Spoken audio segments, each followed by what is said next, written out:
Ito na nga ang post ni Miss Lovely Rivero, isang actress na kung saan binahagi na nga niya sa kanyang Facebook account na pumanaw na nga si Miss Gloria Romero. Narito ang caption niya, no? Rest well, our movie queen, Tita Gloria Romero.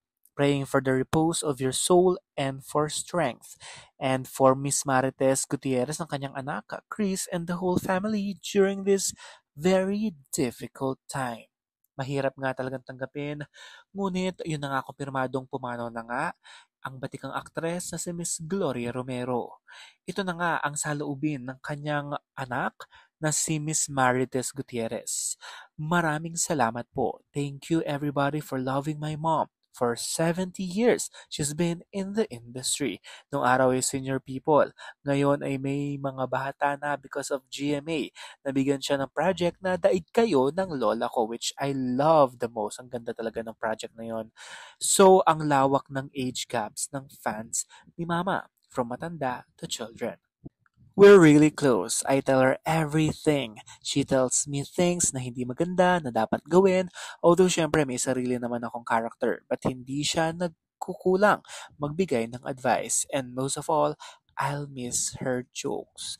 Just having her in the house, kasi tatlo lang kami. So we have fun in the house, masaya kami.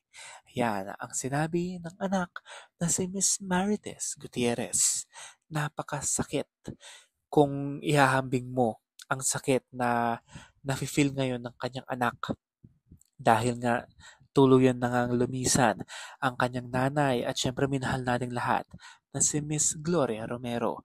Narito naman ang buong detalye ng kung saan ang mga public o yung publiko pwedeng pumunta sa January 27 and 28, Monday and Tuesday between 9 a.m. to 1 p.m. Kasi 1 p.m. hanggang onwards naman, family and friends, novena ng 5 p.m., 6 p.m. ang mass. Ayan. So, yung wake will be at Arlington Memorial Chapel sa May, Quezon City. Nakikiramay po kami sa pamilya ni Miss Gloria Romero. And that's it for now. This has been Jay Kumanangan TV. Thank you for watching.